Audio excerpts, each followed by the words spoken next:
Hah? Kena mental? Apa sih kena mental? Oke, itu bakal kita bahas di TED Talk kali ini mengenai mental health. Nah, sebenarnya apa sih mental health ini? Jadi, menurut WHO, mental health ini adalah bagaimana caranya kita mengatasi tekanan hidup, bagaimana caranya kita menyadari kemampuan ataupun potensi yang ada di dalam diri kita, entah itu minat kita, bakat kita, dan masih banyak lagi. Selanjutnya, belajar dan bekerja dengan baik. Nah, dengan tekanan-tekanan yang ada, yang datang ke dalam diri kita, bagaimana caranya kita mengatur supaya kita bisa belajar dan bekerja dengan baik. Dan bagaimana juga kita bisa tetap berkontribusi pada komunitas. Komunitas yang di sini artinya luas. Bisa itu komunitas kita di dalam himpunan, di dalam kelas, dalam belajar, di dalam kelompok pertemanan, dan masih banyak lagi. Baik, selanjutnya ada pentingnya mental health pada mahasiswa. Ya, sebenarnya sudah sangat penting ya mengetahui apa itu mental health. Apalagi kita sudah sebagai mahasiswa, bagaimana caranya kita bisa mengenal diri lebih dalam lagi. Oke, jadi di sini saya ingin menekankan ada 4 poin utama. Yang pertama adalah kondisi mental yang sehat membuat kita bisa lebih fokus lagi dalam belajar, sehingga performa akademik kita bisa meraih prestasi-prestasi akademis kita, dan juga kita bisa mendapat penghargaan-penghargaan dari prestasi kita. Oke, yang kedua, konsentrasi dan produktivitas yang selama beraktivitas di kampus maupun saat kita beraktivitas di luar kampus, begitu teman-teman. Jadi dengan adanya kontrol diri ini ataupun mengetahui diri kita bisa lebih konsentrasi dalam menjalankan aktivitas dan juga bisa lebih produktif lagi.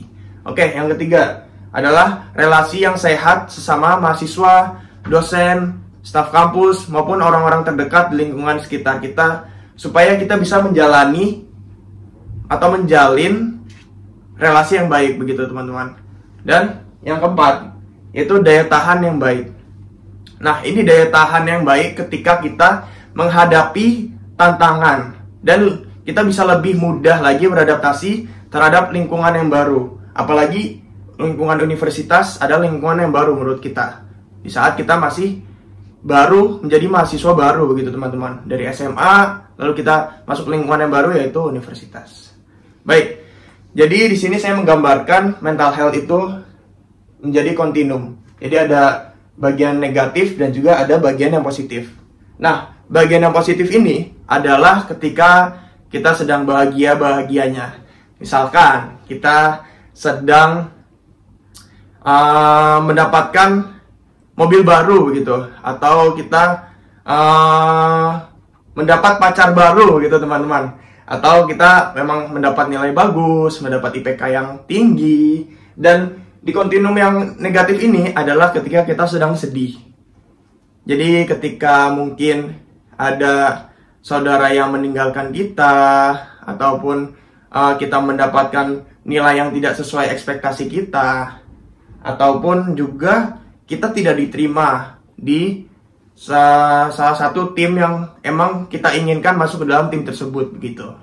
Nah, tetapi di dalam mental health kita tidak bisa mendetailkan apakah kita sehatnya itu berapa persen. Misalkan, wah, gua ini lagi sehat 75% nih. Atau misalkan, wah, gua nih lagi kena gangguan mental nih sebesar 25%. Itu nggak bisa teman-teman. Jadi makanya kita hanya membedakan antara kontinum negatif dan juga kontinum positif.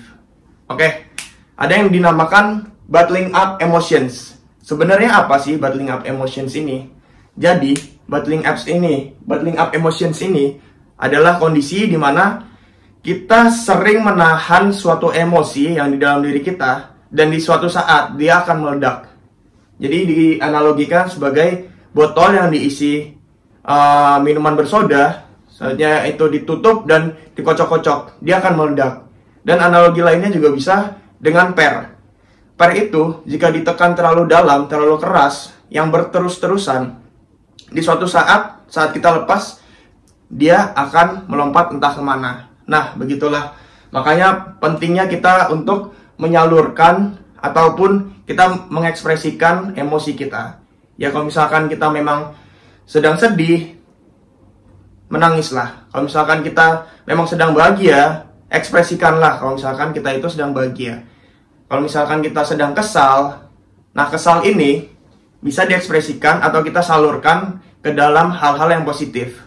Misalkan kita pergi nge-gym, ataupun juga kita melakukan olahraga-olahraga seperti futsal, seperti badminton, atau yang sekarang itu adalah boxing, itu juga bisa. Tetapi digunakan secara positif, gitu teman-teman.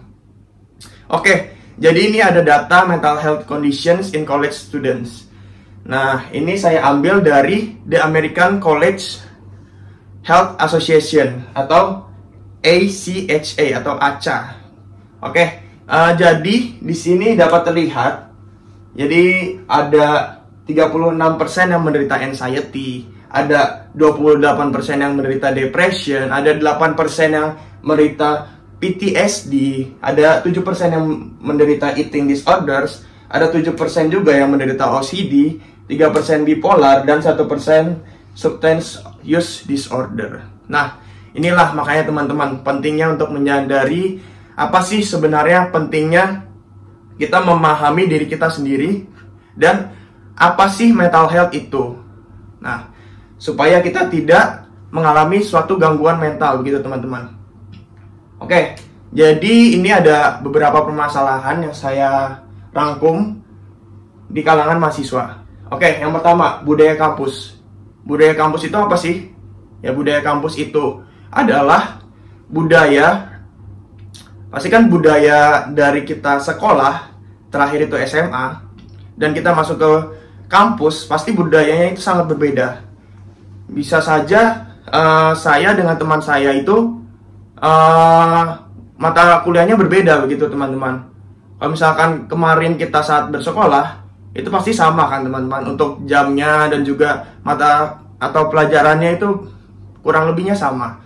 Cuma kalau di kuliah ini kita harus bisa beradaptasi. Dan juga budaya-budaya seperti organisasi yang melimpah itu kita juga harus bisa mengatur ataupun kita memilah-milah mana sih yang sebenarnya terbaik untuk kita. Selanjutnya ada daerah. Nah, daerah ini adalah daerah tempat tinggal ataupun lokasi kita yang baru gitu teman-teman. Misalkan kalian itu bersekolah di Jakarta, lalu kalian itu berkuliah di Undip, yang dimana ini adalah di Semarang gitu teman-teman. Ya kalian itu harus bisa menyesuaikan atau kalian itu beradaptasi dengan yang ada di Semarang. Entah itu bagaimana cara berkomunikasinya, bagaimana cara berhubungan dengan orang, bagaimana cara tata krama yang ada di daerah ini, begitu teman-teman. Dan yang selanjutnya adalah metode pembelajaran. Nah, metode pembelajaran ini kalau di kuliah itu sebenarnya banyak ya teman-teman. Karena kita kemarin juga mengalami masa-masa online, masa-masa transisi, offline, dan masih banyak lagi. Dan ini juga pastinya perlu ya yang namanya adaptasi. Dikarenakan kalau misalkan kita tidak cepat beradaptasi, pasti kita akan hancur teman-teman. Oke? Nah, selanjutnya ada hubungan. Nah, hubungan ini sangatlah penting teman-teman. Hubungan ini tidak selalu tentang pacar ya teman-teman. Jadi ini entah itu dari support keluarga, entah itu dari support teman sekitar, dan pacar juga sebenarnya bisa ya teman-teman. Cuma yang kita perlukan sebenarnya adalah support system. Yang dimana support system ini emang benar-benar berpengaruh terhadap diri kita. Bagaimana caranya kita bisa survive begitu teman-teman. Oke, selanjutnya adalah membagi waktu. Nah, ini berkaitan dengan time management. Nah, membagi waktu ini, langkah pertamanya adalah bagaimana caranya kita bisa mengenali diri kita. Potensi kita itu apa? Kelemahan kita itu apa? Nah, dari situlah kita bisa tahu bagaimana caranya kita bisa membagi waktu gitu teman-teman. Nah, yang selanjutnya ada iri hati. Nah, iri hati ini biasanya jika kita sedang melihat teman kita yang lebih berhasil begitu teman-teman. Misalkan, wah dia kok bisa ya IPK-nya tinggi banget, atau oh kok dia bisa ya sejago itu main futsalnya, atau masih banyak lah contohnya teman-teman. Nah selanjutnya itu ada demotivasi. Nah jika kita ngomongin demotivasi, ini saya yakin kurang lebih 90% di antara kalian yang sedang menonton pasti pernah mengalami yang namanya demotivasi. Nah biasanya itu dikarenakan yang sudah berjalan konstan, terus kalian stop begitu teman-teman. Atau misalkan kalian itu sudah lelah menjalani suatu kegiatan, lalu kalian masih harus melakukan kegiatan yang lain. Nah itu seringkali kita demotivasi, yang dimana kita udah merasa kayak, wah gua kan udah ngelakuin ini, aduh gua masih harus kayak gini. Nah begitu teman-teman. Nah makanya kita perlu mencari butterfly effect dari suatu pekerjaan begitu teman-teman, supaya kita bisa lebih semangat lagi. Oke, selanjutnya ada konsep diri, yaitu dibagi menjadi real self dan juga ideal self. Nah real self ini berkaitan dengan kondisi saat ini, kondisi realnya begitu teman-teman. Nah kalau ideal self ini yang ingin kita capai, misalkan kita sebagai mahasiswa Undip semester 6 begitu. Nah itu adalah real self kita. Dan ideal self kita adalah kita ingin cepat lulus 3,5 tahun dengan IPK cum laude begitu teman-teman, dan pengalaman organisasi apa segala macamnya. Tetapi kita juga harus mengimbangi dengan real self ini. Ya gimana supaya kita bisa mencapai itu teman-teman? Ya pastinya dengan bekerja keras, jangan malas, dan mengatur time management tersebut. Oke teman-teman, jadi sangat penting untuk menyeimbangkan antara real self dan juga ideal self. Nah selanjutnya ini adalah kesalahan-kesalahan yang sering saya dapati. Yang pertama, self diagnosing. Nah ini benar-benar sangat-sangat sering ya teman-teman, karena misalkan kalian itu hanya dimarahi, emang karena itu kesalahan kalian gitu, terus kalian merasa yang paling tersakiti begitu teman-teman. Nah itu tuh sebenarnya kayak, aduh gue depresi nih gara-gara dimarahin gini-gini. Sebenarnya kalau depresi atau kalian stres itu kalian nggak bisa yang nggak bisa menjudge diri kita, wah gue ini lagi depresi banget nih. Itu nggak bisa sebenarnya teman-teman. Kita itu butuh seorang ahli. Nah selanjutnya speak up. Nah speak up di sini yang dimaksudkan adalah di saat kita memiliki kesempatan untuk speak up, nah seringkali kita itu mengintimidasi suatu atau seseorang gitu teman-teman. Nah sebenarnya ini hal yang salah. Apalagi kalian itu biasanya di saat speak up kalian itu ngomong kasar gitu. Itu salah teman-teman. Oke, selanjutnya ada kesenangan saat ini. Nah kesenangan saat ini misalkan kalian itu pengen menyuapi kondisi mental kalian. Aduh gue harus kayak gini nih supaya gue bisa senang. Padahal kesenangan saat ini bisa saja itu sebagai suatu kesedihan di masa yang akan datang gitu teman-teman. Oke, selanjutnya ada insecurity. Oke, kalau misalkan ngomongin insecurity, pasti semua orang itu pernah yang namanya insecure. Nah ini adalah bagaimana caranya kita menanggapi. Kalau misalkan memang itu bisa dirubah, rubahlah. Kalau misalkan memang itu sudah tidak bisa dirubah, ataupun emang kalian itu memang seperti itu gitu. Tapi seperti itunya maksudnya misalkan ras, suku, budaya apa segala macamnya yang memang tidak bisa dirubah, ya sudah begitu teman-teman, terima saja. Oke.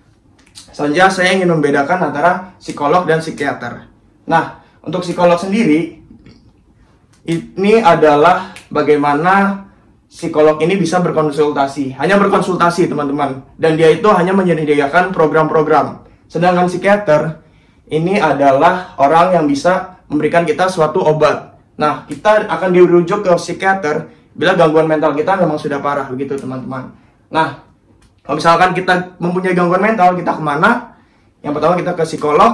Selanjutnya kalau misalkan memang gangguan mental kita itu terlalu berat, kita akan dirujuk ke psikiater. Oke, kalau sharing session di sini saya nggak banyak cerita ya. Sebenarnya kalau mental health ini semua orang pasti memilikinya. Bagaimana caranya kita harus bisa mengaturnya, dan bagaimana caranya kita bisa tetap berkompeten begitu teman-teman.